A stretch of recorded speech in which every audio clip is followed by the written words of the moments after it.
네, 여러분 안녕하십니까? 벌써 2023년도 또 2월 달도 중순으로 접어들고 있습니다. 오랜 기간 동안 저희가 제자훈련반 방학이었는데요. 오늘 드디어 개학하게 되었습니다. 오늘부터 저희가 매주 수요일 10시에 또 제자훈련반이 진행되고요. 또 11시에는 중보 기도반이 진행되겠습니다. 여러분들 많이 참석해 주시고, 이제 곧 따뜻한 봄이 오거든요. 따뜻한 봄이 오면 우리 성도님들 수요일 날 우리 함께 본당에 모여서 함께 제자훈련도 진행하고 또 다양한 프로그램도 즐거운 시간도 좀 함께 가져볼 계획을 갖고 있습니다. 특별히 저희가 3월부터는 요한계시록 특별한 강습이 있습니다. 한 20여 시간 동안 모든 장을 요한계시록의 처음부터 끝까지 살펴볼 기회가 있을 텐데요. 우리 성도님들의 적극적인 참여 부탁드리겠습니다. 그 전에 저희가 2월달 한 3주 정도는 우리 제자훈련 가운데 특별히 선교적인 부분에 대해서 한 3주 동안 저희가 말씀을 좀 살펴보려고 합니다. 오늘은 특별히 하나님의 일과 제자의 자세라는 제목으로 말씀을 살펴보게 될 텐데요. 과연 하나님의 일이 무엇이고 제자로서 우리가 그 하나님의 일을 어떻게 수행하고 감당하게 될지 그 내용을 함께 살펴보도록 하겠습니다. 먼저 성경 말씀 요한복음 6장 28절 29절입니다. 그들이 묻되 우리가 어떻게 하여야 하나님의 일을 하오리까? 예수께서 대답하여 이르시되 하나님께서 보내신 일을 믿는 것이 하나님의 일이니라 하시니라. 우리도 좀 이런 마음을 가졌으면 좋겠습니다. 어떻게 우리가 하나님의 일을 하오리까? 우리 하나님의 제자들로서 또 제자훈련을 받고 말씀대로 살기로 결심한 주님의 자녀들로서 우리가 어떻게 하나님의 일을 하오리까? 이런 간절한 마음과 열정을 좀 가졌으면 좋겠습니다. 그때 예수님께서 대답하시되 하나님께서 보내신 일을 믿는 것이 하나님의 일이니라 이렇게 말씀하셨습니다. 저희가 믿음을 가지고 또 하나님께서 맡겨주신 사명을 감당하는 것, 그것이 하나님의 일. 오늘 이 하나님의 일이 무엇인가 조금 더 살펴보겠습니다. 사실 신앙생활하면서 우리에게 감동을 주는 요소는 살아계신 하나님을 체험하는 것이에요. 저희가 제자훈련을 하는 이유도 성경 지식적인 공부뿐만 아니라 살아계신 말씀을 통해서 경험하기 위해서입니다. 2023년도 우리 새로운 제자훈련반에서 이 살아계신 하나님을 함께 체험하고 경험하게 되길 바랍니다. 그리고 하나님의 일이 무엇인지 정말 책임감을 가지고 특별한 목적을 가지고 올 한 해 저와 여러분의 삶 가운데 그러한 책임감과 목적이 분명한 방향이 있게 되길 바랍니다. 텍사스 협회에 우리 재림교회 텍사스 합회입니다. 죄송합니다. 합회 전도부장 댄센 목사님의 이야기입니다. 이 목사님께서 목회를 하는 동안에 교회를 가봤더니 전도지가 잔뜩 쌓여 있는 거예요. 여러분 그런 경험 해보셨잖아요. 오랜 기간 동안 분급하지 않아가지고 남겨진 전도자가 잔뜩 쌓여 있는 것입니다. 하나님의 일이 무엇일까 목사님이 고민하다가 우리 이 전도지를 좀 나누자 우리 성도님들께 호소를 했어요. 이 전도지를 우리 그냥 묵혀두는 것이 아니라 주변 이웃들에게 나누자 그렇게 말씀을 드리고, 한 여집사님이 이 주중에 마트에 갔는데, 마트에 가면 왜 음식을 이렇게 나눠주고 홍보하는 우리 그런 홍보 요원들이 있지 않습니까? 식품 홍보하는 우리 아주머니들. 그 아주머니를 보고 나서 그에게 전도지를, 핸드백에 있던 목사님이 전하라고 했던 전도지를 전하고 싶었어요. 그래서 기도하는 마음으로 그녀에게 전도지를 전하면서 하나님은 당신을 사랑하십니다 이렇게 얘기한 것입니다. 그랬더니 이 여인이 전도지를 붙잡고 꼼짝도 하지 않더니 갑자기 어린아이처럼 펑펑 울기 시작하는 거예요.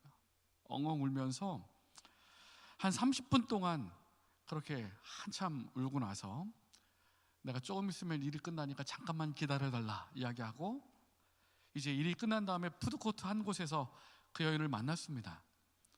그런데 그 여인은 아이 둘을 홀로 키우는 엄마였는데 이 알코올 중독, 이 술에 혼자 살다 보니까 이 알코올 중독에 빠져가지고, 사실 바로 전날 사회복지과에서 이 엄마가 알코올 중독으로 아이를 기를 수 없다라고 판단을 내리고, 미국은 그렇잖아요. 약물 중독이나 알코올 중독이나 이렇게 있으면 아이를 빼앗아가 버립니다. 두 아이를 눈앞에서 바로 어제 뺏긴 것입니다. 다른 아이들의 복지과 사람들이 데리고 가버렸어요. 아이가 없으니까 삶의 의미가 없어진 거죠. 그래서 이 여인이 죽기로 결심한 것입니다. 죽기로 결심하고, 예전에 어렸을 때에 교회 다닐 때에 하나님 생각이 나가지고 이렇게 기도한 거예요. 하나님이 계신다면 제발 도와주세요. 제발 제게 와주세요. 내일까지 기다리겠습니다. 내일까지 응답이 없으면 저는 죽을 겁니다. 이런 생각을 하고 있던 차에 우리 집사님이 전도지를 주면서 하나님은 당신을 사랑하십니다, 이렇게 얘기한 거예요. 이 여인이 하나님의 응답 부르심을 깨닫고 그리스도 안에서 완전히 새로운 삶을 살게 됩니다. 우리 재림교인이 되죠. 우리 재림교인이 돼서 교회에서 훌륭한 일꾼으로 성장하고, 또 알코올 중독도 끊고, 또 아이들도 회복하고 하는 이야기가 기록되어 있어요. 오늘날 우리 주변에도 사실 무엇인가 우리가 한다면 하나님의 은혜와 하나님의 역사를 경험할 때가 너무나 많은 것입니다. 제자들이 얘기했던 것처럼 우리가 어떻게 하여야 하리까? 하나님의 일을 위하여, 복음을 위하여, 교회를 위하여 어떻게 하여야 하리까? 무엇을 하리까? 우리 제자분들은, 우리 제자훈련반의 반원분들은 그런 마음을 가져야 하는 것입니다. 올 한 해 하나님, 제가 이 교회를 위해서, 영혼을 위해서, 또 복음을 위해서 어떻게 하면 좋겠습니까? 어떻게 하면 좋겠습니까? 오병이어의 기적 이야기 여러분 너무나 잘 아십니다. 시대의 소망에 보면 그들에게 있어 그날은 지상 천국과 같이 생각되었으므로 그들은 식사 시간이 얼마나 오래 지났는지도 까맣게 잊고 있었다. 배고픔도 있고 너무 기뻐서 하나님의 말씀을 듣고 있었습니다. 5천 명이요. 그런데 이제 시작할 때가 된 것이죠. 그리고 예수님께서 그 유명한 떡 5덩이와 물고기 2마리로 5천 명을 먹이시는 기적을 베풀어 주시는 것입니다. 그런데 이 이야기 가운데 단순히 먹는 것으로 이 이야기가 끝나는 것이 아니라 우리가 제자로서 무엇을 해야 하는지 이 이야기는 분명히 가르쳐 주고 있습니다. 첫 번째는요, 이 어린아이처럼 자신의 것을 내어주는 희생.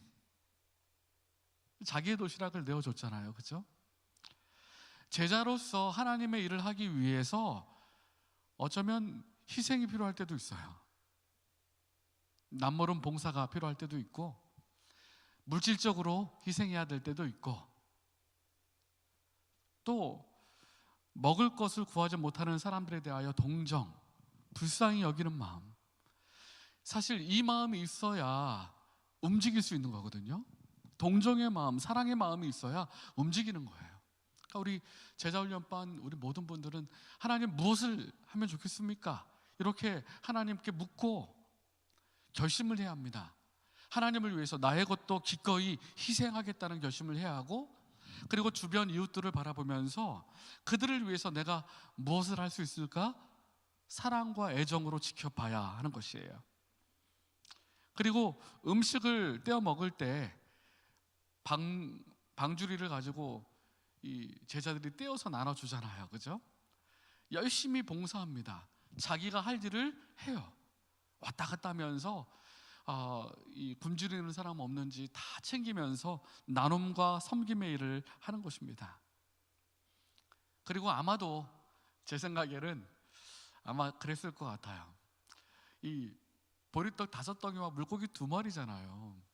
이 사람들이 그 모습을 봤겠죠? 그리고 어떤 생각이 들었을까요? 아, 저거 갖고는 다 못 먹을 텐데 분명히, 그죠? 그러면서 아마 이랬을 거예요. 우리 저기 어린아이에게 먼저 주시죠. 아, 저기 어르신께 좀 먼저 주시죠. 이 떡을 나누면서도 남의 유익을 배려하는 생각으로 하나하나 그렇게 했을 것입니다. 그죠? 그리고 나서 건강하고 튼튼한 사람들은 제일 나중에 남는 떡을 받고 먹었을 거예요. 그렇게 남의 유익을 배려하면서 그렇게 선하고 아름다운 그러한 많은 사람들이 감동을 받았던 것은, 물론 예수님께서 떡을 나누는 물고기 2마리와 떡 5덩이로 5천 명을 먹이신 기적을 봐서뿐만 아니라 질서정연하게 나눔과 섬김, 그리고 서로를 배려하는 마음, 그렇기 때문에 5천 명이 충분히 배불리 먹고도 그렇게 남았을 것이라 생각이 듭니다. 그리고 분명히 신분과 계층을 구분하지 않고 평등과 연합 가운데 가난한 사람이든 부한 사람이든 많이 배운 사람이든 못 배운 사람이든지 다 똑같이 그렇게 한 자리에 앉아서 주님이 주시는 떡을 그렇게 나눠 먹었을 것입니다. 그러니까 우리 제자 훈련반에 참여하신 우리들은 하나님의 일을 해야 되는데, 오늘 하나님의 일과 제자의 사명이잖아요. 제목이 하나님의 일을 해야 되는데, 이러한 마음, 자신의 것을 내어주는 희생, 또 이웃들에 대한 동정과 애정, 나눔과 섬김, 남의 유익을 배려하는 마음, 신분과 계층을 구별하지 않는 평등과 연합, 이러한 마음으로 봉사해야 하는 것입니다. 우리 새로 집사 또 장로, 교회 직분을 맡으신 모든 분들도 마찬가지예요. 교회 일을 할 때, 이 하나님의 일을 할 때에 가장 중요한 것은 이렇게 나를 희생하고 또 이웃을 동정하고 나눔과 섬김, 남을 배려하고 연합을, 평등과 연합의 정신으로 봉사하는 것이 가장 중요한 것입니다. 이러한 마음으로 함께 봉사할 때에 그 봉사가, 그 하나님의 일이 너무나 아름다운 일이 될 것입니다. 사실 일을 할 때에 어떠한 방식으로 일하느냐 보다 더 중요한 것은 어떠한 정신과 태도로 하느냐인 것입니다. 어떠한 정신과 태도로 하는가. 하나님의 일을 할 때에도 마찬가지예요. 교회에서 하나님의 일을 할 때에도 어떤 방식이 중요하지 않아요. 어떠한 태도와 어떠한 정신으로 하느냐가 중요합니다. 제가 교회 일을 하다 보면 이제 직원회도 하고 또 각 부서에서 회의도 하게 되면 의견이 상충될 때가 사실 있잖아요. 서로 의견이 다를 때가 있습니다. 그런데 가만히 듣고 보면은 다 옳아요. 왜냐하면 하나님의 일을 하기 위해서 어떻게 하면 보다 효과적으로, 또 어떻게 하면 보다 재정적인 지출이 적게, 뭐 다양한 아이디어를 내서 하는 거니까, 교회를 위해서, 복음을 위해서 다양한 아이디어가 나오는 거니까 서로 의견이 달라도 사실은 다 옳습니다. 그런데 어떤 방법, 거기서 어떤 방법을 선택하느냐가 중요하지 않아요. 어떠한 정신과 어떠한 태도로 하는가가 중요한 것입니다. 우리 제자훈련반, 그리고 우리 새로 집사님이 되신 분들도 꼭 기억하십시오. 교회 일은요, 어떤 방식으로 해도 다 옳아요. 다만 어떠한 정신과 태도로 하느냐가 중요한 것입니다. 내 뜻대로 되지 않는다고 할지라도, 내 생각으로 되지 않는다고 할지라도 예의 바른 태도와 또 하나님의 일을 섬기고자 하는 그러한 적극적인 마음으로 함께 일할 때에 보다 더 큰 결실을 맺을 수가 있는 것이에요. 그런데 안타깝게도 내 뜻이 아니면, 내가 생각한 대로가 아니면 협력하지 않는 모습을 가끔 보게 되는 것입니다. 너무나 안타까운 거죠. 우리가 오늘 하나님의 일에 대해서 배우는데 내 일이 아니라 하나님의 일이에요. 그렇기 때문에 내 뜻이 아니더라도 하나님의 뜻과 하나님의 일을 이룰 수 있는 것이라면 적극적인 마음으로 협조하고 협력해야 하는 것입니다. 요한복음 6장 26절로 27절에 너희가 나를 찾는 까닭은 표적을 본 까닭이 아니요 떡을 먹고 배부른 까닭이로다. 그 다음에 이렇게 말씀하셨습니다. 썩을 양식을 위하여 일하지 말고 영생하도록 있는 양식을 위하여 하라. 이 양식은 인자가 너희에게 주리니 인자는 하나님의 아버지 하나님께서 인치신 자니라. 자, 우리가 양식은 인자가 너희에게 준다라고 말씀하셨어요. 그리스도께서 우리에게 주시는 양식을, 그 영생하도록 있는 그 양식을 위하여 일하라. 이것이 하나님의 일인 것입니다. 썩을 양식을 위하여 일하지 말고, 썩을 양식은 세상의 일이죠. 그죠? 우리가 세상에서 먹고 살고 그런 것들은 사실 우리가 죽으면 썩어 없어질 것뿐이잖아요. 아무 의미가 없는 것입니다. 생명을 주지 못하는 것입니다. 하지만 영생하도록 있는 양식, 그것이 하나님의 일인데 그 일을 위하여 일하도록 하라. 그리고 이 양식은 인자가 너희에게 줄 것이다. 그리고 오늘 제가 기억절로 읽었던 그 말씀이 나오는 것입니다. 그러면 어떻게 우리가 하나님의 일을 하오리까? 어떻게 하오리까? 하나님께서 보내신 일을 믿는 것이 하나님의 일이니라. 우리 제자훈련반, 우리 모든 반원분들, 또 우리 집사님들, 우리 모든 교회의 재직 여러분들, 우리가 2023년도 한 해 무엇보다 먼저 강한 믿음을 가지고 또 하나님께서 우리에게 맡겨주신 하나님의 일을 순종하게 되길 간절히 바랍니다. 믿음을 가지고 그 일을 할 때에 하나님께서 이룰 수 있도록 도와주시는 것이에요. 제가 전에도 한번 말씀드린 적이 있는데, 우리가 은사 이야기 많이 하잖아요. 은사, 로마서 12장 6절로 7절에 은사가 나오는데, 우리에게 주신 은혜대로 받은 은사가 각각 다르니 혹 예언이면 믿음의 분수대로. 예언하는 은사가 있을 수 있고, 그 다음에 어떤 은사가 있어요? 혹 섬기는 일이면 섬기는 일로, 가르치는 자면 가르치는 일로. 우리 소그룹의 교사들도 있고 안교의 교사들도 있습니다. 우리 교문교회 가르치는 은사가 있으신 분들이 굉장히 많으세요. 참 너무 감사합니다. 잘 가르치시고 오히려 제가 배워야 할 정도로 훌륭하신 우리 장로님, 집사님들이 참 많으십니다. 가르치는 은사가 있으시면 가르치는 일을 하시면 되고, 그런데 섬기는 일이면 섬기는 일로. 그러니까 섬기는 것도 뭐라고요? 은사라는 거예요. 은사. 우리가 하나님의 제자로서 또 그리스도의 일꾼으로서 각자 하나님의 일을 해야 하는데, 어떤 일은 정말 낮은 데서 섬겨야 할 때도 있는 것입니다. 하지만 내 일이라고 생각하면 하기 싫어요. 섬기고 낮아지는 일은, 그죠? 하지만 누구의 일이에요? 하나님의 일이니까 하는 것이에요. 하나님의 일이니까. 제가 전에 한번 말씀드린 적이 있는데, 제가 가는 교회마다 이 장학회를 운영했었어요. 장학회를 운영했는데 강원도 인제에서, 제가 한번 말씀드린 것처럼 11금이 600만 원밖에 안 나오는 교회니까, 그리고 월정연금이 한 20만 원 나오는데, 이 가리산에 차량 운행만 하면 월 70만 원이 들어요. 월정연금이 20만 원밖에 안 나오는데 운영 자체가 안 되는 거죠. 교회가 기적적으로 교회가 운영됐었는데, 근데 이 장학금을 줘야 되는데, 이 장학금은 이 교회 운영도 빠듯한 상황에서 줄 수가 없잖아요. 아이들은 교회에 막 계속 오는 거야. 한 10명, 15명 아이들이 계속 와요. 이 아이들, 어려운 아이들이 굉장히 많거든요. 강원도에 홀부모님, 또 할머니, 할아버지가 기르는 아이들, 이런 아이들이 굉장히 많았었습니다. 제가 있을 때만 해도. 그래가지고 매주 수요일, 목요일만 되면은 양구에 장이 쓰고, 장이 서요. 장이 시골에는 오일장이 쓰잖아요. 그러면은 이 도로가 물품, 우리 바자회 했던 우리 복지관에서 물품을 받아다가 저랑 제처랑 장사했습니다. 장사. 하루 왼종일 그 장날 장사해가지고 옷 팔고, 주로 제처가 많이 했죠. 제가 제처한테 너무 일을 많이 시켜가지고 좀 늘 미안한데, 장사해가지고 장학금을 매해 10명씩 줬습니다.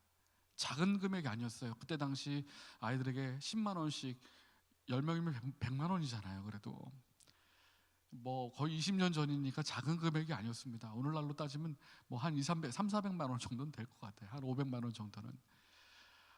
근데 처음에는 너무 힘든 거예요. 목사인데, 또 제천 사모인데 길거리에서 장사꾼하고 똑같이 장사를 해야 되니까 처음엔 너무 힘든 거예요. 제처도 그렇고. 근데 이게 하나님의 일이다라는 생각을 하니까 부끄러움도 없어지고 힘든 것도 없어지고, 또 이 금액으로 장학금 받을 아이들 생각하니까 신이 나는 거예요. 신이 나. 제가 그 경험을 하면서 섬기는 일도 하나님의 일이라는 분명한 하나님의 일이라는 분명한 인식을 가지고 있으면 기쁨으로 할 수 있는 것입니다. 그리고 우리 제자훈련반 우리 반원들, 우리 집사님들은 기쁨으로 해야 돼요. 하나님은 억지로 하는 일을 받으시지 않으십니다. 즐겨 하는 일을 받으시거든요. 그러니까 교회의 일, 하나님의 일, 봉사의 일, 전도의 일, 섬기는 일, 모든 일을 기쁨으로 해야 되는데, 기쁨으로 할 수 있는 방법은 하나님의 일이라는 분명한 의식을 가져야 한다는 것이에요. 우리 제자로서 하나님의 일을 한다는 각오와 결심으로 올 한 해 함께 우리 모두가 헌신하시게 되길 간절히 바랍니다. 사실 성경은 하나님의 선교 이야기예요. 하나님의 선교, 이 하나님의 선교라는 개념은 광범위한 개념인데요, 세상을 창조하신 하나님께서 이 세상 전체를 그분의 원래 계획에 맞게 회복시키는 그분의 사명이 바로 하나님의 선교입니다. 그런데 재밌는 것은 우리 삼위일체 하나님이라고 말하잖아요. 삼위일체 하나님이신데 우리 성부 하나님께서 성자를 세상의 구주로 보내셨어요. 그죠? 그리고 성자 하나님은 성부 하나님으로부터 성령을 받아서 성령을 또 세상에 보내십니다. 보혜사 성령을 보내셔요. 보내시는 사역이 이 삼위일체 하나님 가운데 나와 있습니다. 그러니까 삼위일체 하나님의 존재가 선교적인 특성을 가지고 있는 거예요. 그러므로 선교는 본질적으로 하나님의 존재론적인 특성입니다. 삼위일체 하나님께서 서로 보내시거든요. 사람을 구원하시기 위하여, 이 땅을 회복시키시기 위하여 성자를 보내고 성령을 보내고. 그러니까 하나님은 본질적으로, 삼위일체 하나님은 본질적으로 선교적 하나님이라는 사실을 가르쳐 주고 있어요. 그래서 그리스도의 몸, 성경적 교회론이라는 책에 보면 선교는 하나님의 사후 처방이 아니라 그분의 깊은 본성에서 비롯된다. 그분은 창조주로서 인간과 관계를 맺기를 원하신다. 그분은 활동하시는 빛이시다. 그분은 물러나거나 숨지 않으신다. 그분은 사랑이시기 때문에 관계, 회복, 온전함을 추구하신다. 그러니까 선교는 하나님의 본성이에요. 하나님의 본성. 하나님의 일을 하는 우리 제자 사명도 마찬가지로 우리의 본성이 되어야 하는 것입니다.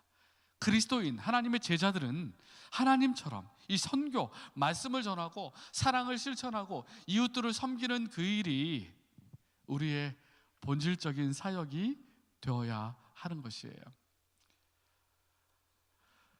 이탈리아의 시실리에 이 세계대전이 있을 때입니다. 이제 전쟁통에 많은 고아가 생기죠. 시실리라는 섬에 고아원을 세웠는데 굉장히 많은 아이들이, 전쟁 고아들이 그곳에서 생활하게 되었습니다. 그런데 사람들이 이해하지 못하는 일들이 발생합니다. 시설이 좋은 고아원이 있었어요. 시설이 좋은 고아원이 있었고, 또 반면에 시설이 좋지 않은 고아원이 있었습니다. 이 두 고아원이 있었는데 한 곳은 신식이고 한 곳은 좀 시설이 좋지 않은. 그런데 모든 사람들의 기대와는 달리 시설이 좋은 고아원의 사망률이 60%나 높았어요. 오히려 시설이 좋지 않은 고아원보다 시설이 좋은 고아원에서 훨씬 더 안 좋은 사망률이 난 것입니다. 왜 그랬을까요? 왜 시설이 좋은 고아원에서 사망률이 훨씬 더 높았을까요? 사람들이 그 이유를 찾아보니까 한 가지밖에 없었습니다. 더 잘 먹이고 더 잘 재우고 좋은 곳에서 그렇게 시설에서 보냈는데 사망률이 높았던 이유가 있는데요, 시설이 좋지 않은 고아원에서는 우리 사람들이 이 고아 아이들을 더 사랑해주고 안아주고 감싸주고 했었어요. 더 깊은 사랑을 준 것이에요. 사랑 때문에 이 고아 아이들이 전쟁통에서 늘 불안해하고 두려워하는데 더 많은 사랑과 애정을 베풀었을 때에 사망률이 현저하게 줄었던 것입니다. 그래서 톨스토이가 한 유명한 말이 있죠. 사람은 돈이나 명예나 권력으로 사는 것이 아니라 뭐로 산다고요? 제 영상 때문에 글이 안 보이는데 사랑으로 산다. 돈이나 명예나 권력으로 사는 것이 아니라 사랑으로 산다라고 말했습니다. 하나님의 선교 속에는 창조와 회복과 구원의 거대한 개념이 포함되어 있는데요, 거기에는 여기 나와 있는 것처럼 섬김과 사랑과 희생의 원칙이 하나님의 선교 속에 포함되어 있습니다. 예수님께서 이 땅에 오실 때 섬김을 받으려 함이 아니라 섬기려 왔다라고 말씀하셨고, 십자가의 희생, 십자가의 사랑을 보여주셨잖아요. 이 하나님의 선교 속에는, 또 구원의 놀라운 계획 속에는 섬김과 사랑과 희생이 포함되어 있는데, 우리는 그 계획의 일부입니다. 우리는 그분의 제자로 하나님의 일을 감당해야 하는 주님의 일꾼들이에요. 또한 우리의 일은 하나님의 일에 순종하고 동참하는 것입니다. 오늘 하나님의 일이 무엇인지 저희가 배웠죠. 하나님의 일에 순종하고 동참하는 것이고, 이 일의 주체는 처음부터 끝까지 하나님이십니다. 왜요? 하나님의 본질이 선교시기 때문에, 또 사랑이시기 때문에. 그렇다면 우리도 하나님의 일을 할 때에 가장 중요한 원칙과 개념이 있는데, 하나님이 하셨던 것처럼 섬김과 사랑과 희생으로 해야 한다는 것입니다. 교회에서도 대접을 받고 존중을 받고, 물론 그럴 수 있죠. 열심히 일하다 보면 많은 사랑과 애정도 받고 존중도 받지만, 그것이 아니라 예수님께서 그러셨던 것처럼 섬김과 희생과 사랑의 원칙으로 그 일을 진행해야 한다는 것이에요. 버블을 깨트려라라는 책이 있습니다. 한국말로도 번역돼서 아마 가지고 계신 분도 계실 거예요. 그 책 58페이지에 보면, 우리가 선교적인 교회가 될 때, 하나님의 본질이 선교적인 본질이 있기 때문에 교회도 선교적인 교회가 돼야 되는데, 우리가 선교적인 교회가 될 때 교회는 세상의 희망이 된다. 이러한 선교적 교회 운동을 통해서 우리는 구원의 복음과 우리 주 예수 그리스도를 선포하고, 국률의 마음을 가지고 개인적인 접근 방식을 통하여 지역사회에 참여하는 사역을 통해서 하나님의 사랑을 증명한다. 젊은이든지 늙은이든지 남자든지 여자든지 상관없다. 우리는 선교적인 교회로서 하나님과 그분의 백성을 섬긴다. 이것이 우리가 신자 될 때 서약한 결심이다. 제자 될 때 서약한 결심이에요. 우리는 현재 교회를 지배하는 수동성을 걷어내고 능동적으로 우리의 지역사회에 참여해야 한다. 좀 전에 말씀드렸던 것처럼 섬김과 사랑과 희생의 마음으로 하나님의 일을 해야 되는데, 섬기는 마음, 선교적인 교회, 선교적인 마음을 가지고 섬겨야 한다는 것입니다. 이웃들을, 지역사회를 사랑하고. 그럴 때에 우리가 하나 돼서, 우리 제자훈련반 반원들이, 우리 집사님, 장로님들이, 우리 교회 구성원들이 하나 돼서 일할 때에 놀라운 시너지 효과가 있을 거예요. 말 한 마리가 3톤을 끈다고 하면요, 2마리가 함께 끌면 몇 톤을 끌어야 됩니까? 산술적인 계산으로는 6톤을 끌어야 맞죠. 3톤을 끌고 3톤을 끄니까. 그런데 25톤을 끌 수 있대요, 2마리가 협력하면. 그리고 이제 옛날에 바늘을 만드는 공장에서 한 명이 그 쇠를 가져다가 두들겨 가지고 쇠를 조금씩 떼고 두들기고 다듬고 이렇게 하면서 바늘을 만들면 하루 종일 25개를 만들 수 있다고 합니다. 25개를. 그런데 사람이 합쳐가지고, 어떤 사람은 조그마한 쇠 떼주기만 하고, 어떤 사람은 두들기기만 하고, 어떤 사람은 다듬기만 하고, 이렇게 분업해서 일을 하면은요, 무려 635개를 만들 수 있대요. 이게 바로 시너지 효과입니다. 시너지 효과. 하나님이 함께 하시면 놀라운 은사가 생기고, 하나님의 능력과 사랑과 근신하는 마음으로 은사에 불을 붙이고 내일로 향하면 하나님께서 놀랍게 역사해 주실 것이에요. 우리 제자훈련반 여러분들도 마찬가지예요. 우리 제자훈련반이 한 40여 분이 온라인으로 참여하십니다. 중보기도반에도 참여하시고, 우리 교회 구성의 약 20% 우리 성도님들이 참여하고 계세요. 우리가 먼저 하나 돼서 하나님의 일을 위하여 내가 헌신해야 되겠다라는 결심을 가지고 협력할 때에 놀라운 일을 이룰 수 있는 것입니다. 요한복음 5장 17절에 같이 한번 읽어볼까요? 예수께서 그들에게 이르시되, 시작.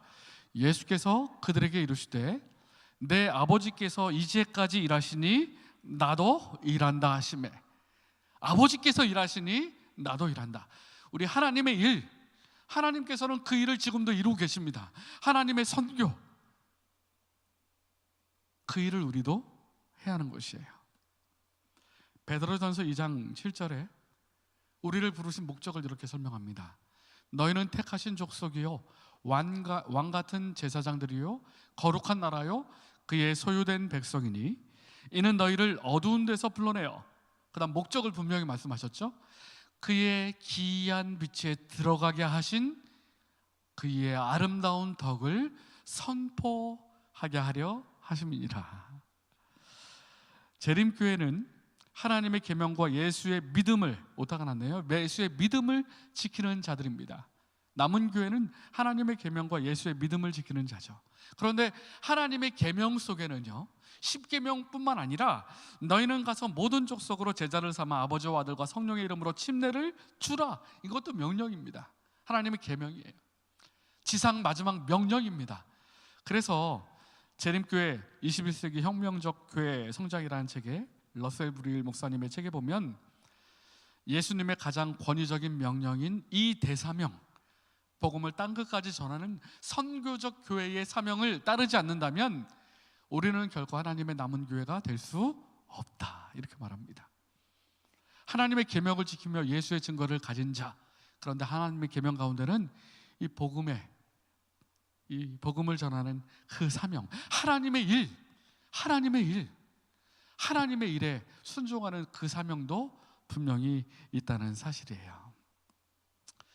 그런데 성경에 보면 하나님의 일을 맡겨준 한 선지자의 이야기가 나옵니다. 누구예요? 오늘 제가 드리고자 하는 말씀은 요나 이야기입니다. 요나 1장 3절로 10절에 보면, 그러나 요나가 여호와의 얼굴을 어떻게 하려고? 피하려고. 우리도 가끔 하나님께서 맡겨주신 사명을 좀 피하려고 할 때도 있어요. 그래서 요나는 일어나서 다시스로 도망가려고 욥바로 내려갔더니 마침 다시스로 가는 배를 만난지라. 이게 하나님의 뜻인가? 이러면서 다시스 가는 배가 있네? 이러면서 그 뒤에 또 나와요. 여호와의 얼굴을 피하여 그들과 함께 다시스로 가려고 뱃삭스를 주고 배에 올랐더라. 그가 여호와의 얼굴을 피함인 줄을 안타깝게도 요나는 여호와의 얼굴을 피하여, 자 여기 보시면 지도 니느웨와 다시스는 정반대 방향이죠. 그죠? 욥바에서 보면 니느웨는 육지로 가고 다시스는 배로 가고, 이 지도 보시면 알 수 있습니다. 욥바에서 니느웨는 아수르 제국의 수도였어요. 이스라엘의 적국이었던 아수르 제국에, 이 다시스는 저기 땅끝이라고, 당시의 땅끝이라고 불리우던 스페인, 정반대 방향으로 요나가 여호와의 낯을 피하여 도망갑니다. 그런데요, 요나가 탄 배, 다시스로 가는 배, 어떤 일을 경험합니까? 풍랑을 경험해요. 풍랑을 경험해서 배가 산산조각 날 판입니다. 선원들은 살기 위해서 별짓을 다 합니다. 발버둥 치고 있습니다.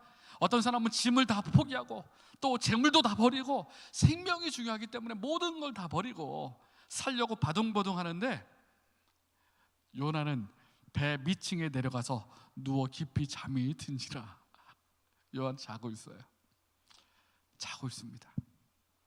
그런데 요나서에 보면 이방인들이 요나에게 하나님의 말씀을 대언해요. 잘 보세요. 요나서 1장 6절에 내 하나님께 구하라. 혹시 하나님이 우리를 생각하사 망하지 아니하게 하시리라. 이방 선장이 너 하나님께 좀 기도해라. 당연히 먼저 기도해야 할 요나에게, 선지자에게 기도하라라고 말합니다. 그 다음에 또 묻습니다. 요나서 1장 8절에 내 생업이 무엇이며 내가 어디서 왔으며 내 나라가 어디며 너희 민족이 어디에 속하였느냐. 여러분, 우리 생업은 무엇이에요? 제가 서두에 말씀드렸죠. 하나님의 일을 해야 되는, 하나님의 일을 해야 되는 것이 우리의 사명이에요. 이 선지자였던 요나에게 너 뭐 하는 사람이야? 묻는 것입니다. 오늘날 우리에게도 마찬가지예요. 너 뭐 하는 사람이야? 너 지금 뭐 해야 돼? 하나님의 일을 해야 되는 것입니다. 깨우는 것입니다. 요나를 깨웠던 것처럼. 그때 요나가 고백하죠. 나는 히브리 사람이요 바다와 육지를 지으신 창조주 하나님, 하늘의 하나님 여호와를 경외하는 자로다. 깨닫는 것입니다. 내가 누구인지, 나의 사명이 무엇인지. 요나는 잘난 척하고 따지기 잘하는 사람이었어요. 뒤에 보면 또 하나님께 따지죠. 하나님, 제가 이 니느웨가 멸망한다고 전했는데 안 멸망하면 어떻게 합니까? 따지기 시작해요. 또 이기적인 사람이에요. 나밖에 몰라요. 박넝쿨 이야기 보시면 알죠. 배려심이 부족해요. 이 하나님이 니느웨의 사람들을 얼마나 사랑하는지 깨닫지 못합니다. 선지자로서 책임감도 없어요. 신앙의 철도 들들었어요. 하나님의 본심을 이해하지 못했어요. 하나님의 본심은 무엇입니까? 사랑하는 것입니다. 요나가 도망친 이유는 무엇입니까? 물론 여러 가지가 있겠지만 니느웨 사람들을 사랑하지 않았기 때문이에요. 니느웨 사람들을 미워했어요. 원수니까. 죽음의 문턱에 있는, 하나님의 심판의 문턱에 있는 니느웨 사람들에게 아무런 동정도 없었던 것입니다. 그들의 운명엔 무관심한 것입니다. 무관심했던 것입니다. 오늘날 우리도 이 요나와 같은 삶을 살 수도 있다는 것입니다. 오늘날 무너지는 바벨론을 향하여 크게 외쳐야 할 우리 재림교회, 남은 자손이 제7일 안식일 예수재림 교회가 요나처럼 외치지 않고 영적으로 깊은 잠에 빠져 있는 이유가 무엇입니까?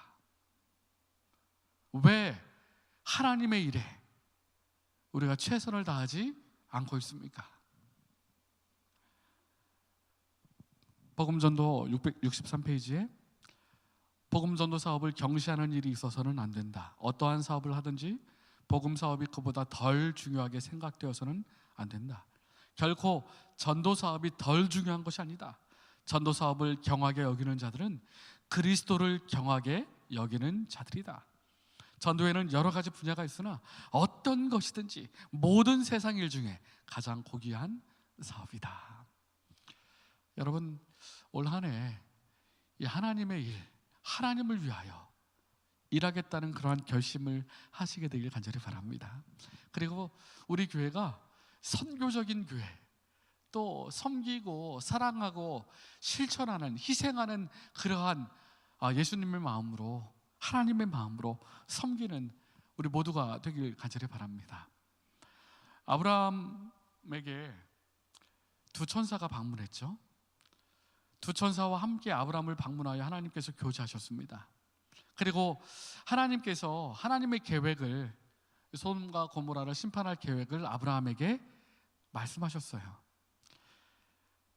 그때 여러분 아시죠? 아브라함이 어떻게 했는지? 소돔을 위해서 간청했습니다. 45명이라도 40명이라도 30명이라도 20명이라도 내 주여 10명이라도 소수의 의인만 있으면 멸망시키지 말아주십시오. 계속 그렇게 하나님께, 천사들에게 그렇게 이야기합니다.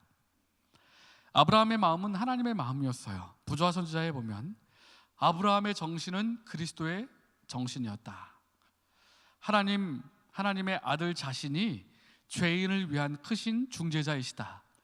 죄인의 구원을 위하여 값을 치르신 그분은 인간 영혼의 가치를 아신다.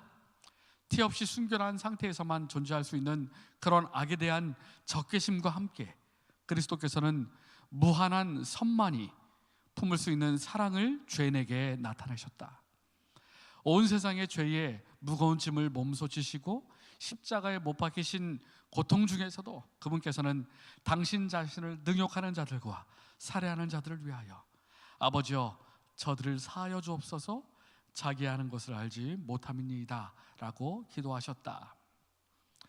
그러니까 영혼을 사랑하고 한 영혼이라도 구원하기를 바라는 그 마음이 그리스도의 마음, 그리스도의 정신이다, 그렇게 말씀하셨어요. 우리 제자 훈련반 우리 모든 반원분들도 예수님이 가지셨던 그 마음, 또 아브라함이 가졌던 그 마음, 한 영혼이라도 내가 그 영혼을 살리고 그리스도의 보혈로 생명을 얻게 하는 그 사역에, 그 하나님의 일에, 영혼을 사랑하고 영혼을 살리는 그 일에 내가 올 한 해 헌신하겠다, 결심하겠다, 그러한 고백을 하게 되길 바랍니다. 나의 달려갈 길과 주 예수께 받은 사명, 곧 하나님의 은혜의 복음을 증거하는 일을 마치려 하면은 나의 생명을 조금 더 귀한 것으로 여기지 아니하노라. 이것이 제자들의 고백이 되어야 하는 것입니다. 다시 오고 싶은 교회의 5가지 특성이 있습니다. 긍정적인 건강한 자아상이 있는 교회, 교회가 밝고 긍정적이어야 해요. 비전을 가지고요. 또 성도 간의 일치와 조화가 있는 교회, 우리 한 마음으로 하나님의 일을 하겠다는 그러한 열정과 일치가 있어야 합니다. 목회자와 교인의 비전과 열정이 있는 교회, 어떤 비전입니까? 하나님의 일을 위하여 헌신하겠다는 비전, 열정, 우리 한 마음으로 그 마음은 가진 교회, 지역을 위한 봉사 사역이 확실한 교회, 사랑을 실천하고 희생하고 섬기는 교회, 소그룹 활성화된 교회. 우리 제자훈련반 여러분들이 이런 교회 만들기 위해서 하나님께서 맡겨주신 사명을 곳곳에서, 어떤 분들은 소그룹 리더가 있을 수도 있고, 또 소그룹의 교사가 있을 수도 있고, 또 소그룹 반원, 또 뭐 교회의 또 재직 임원들, 집사님들, 다양한 일들을 하시게 될 텐데, 일치와 조화로 열정과 비전으로 지역사회를 위하여 섬기며 봉사하며 또 맡은 바 책임을 다할 때 우리 교회가 다시 오고 싶은 교회, 그러한 교회가 될 수 있을 것입니다. 인자에 온 것은 섬김을 받으려 함이 아니라 도리어 섬기려 하고 자기 목숨을 많은 사람의 대속물로 주려 함이니라. 예수님께서 이 땅에 오신 것은 섬기려 하셨다라고 말씀하셨어요. 우리 모두 다시 한번 하나님의 일, 섬기는 마음으로, 희생의 마음으로 그 일을 하시게 되길 간절히 바랍니다. 오늘 저희와 함께 좀 제자훈련이니까 암송하고 묵상할 말씀은요, 고린도전서 4장 1절로 2절입니다. 같이 한번 읽어볼게요. 사람이 마땅히, 시작. 사람이 마땅히 우리를 그리스도의 일꾼이요 하나님의 비밀을 맡은 자로 여길지어다. 그리고 맡은 자들에게 구할 것은 충성이니라. 마땅히 우리를 그리스도의 일꾼이요 하나님의 일을 하는 사람입니다. 하나님의 비밀을 맡은 자로 여길지어다. 그리고 맡은 자들에게 구할 것은 충성이니라. 네, 오늘 저희가 이번 2월달 한 3시간 정도는 선교적 교회, 우리가 제자로서의 사명, 이 부분을 한 3시간 정도 제가 말씀을 드리려고 하거든요. 그리고 3월 첫째 주부터 요한계시록 강습회가 진행될 텐데요, 오늘은 하나님의 일과 제자의 자세에 대해서 배웠습니다. 하나님의 일, 그것이 2023년도 한 해 우리의 삶의 첫 번째 목적이 되기를 간절히 바랍니다. 그리고 그 일을 위해서 예수님께서 하셨던 것처럼 희생과 섬김과 사랑으로 봉사하며 일할 수 있는 우리 모든 제자훈련반 반원들이 되기를 간절히 바랍니다. 잠깐 우리 기도하고 마치겠습니다. 사랑의 하나님 아버지, 하나님의 일을 맡겨주시니 감사합니다. 주님의 제자로서 저희들 주님께서 맡겨주신 그 사명을 감당할 수 있도록 도와주시옵소서. 주님께서 보여주셨던 것처럼 사랑으로, 또 섬김으로, 희생으로, 나눔과 연합으로 우리가 그 일을 이룰 수 있도록 주님 도와주시옵소서. 이후에 진행되는 우리 중보기도반에도 함께해 주시고 우리 제자훈련반의 모든 반원들에게 하나님의 놀라운 크신 은혜와 사랑으로 또 함께해 주시옵기를 예수님의 이름으로 간절히 기도드립니다. 아멘. 감사합니다. 잠시 쉬었다가 바로 중보기도반 진행하겠습니다.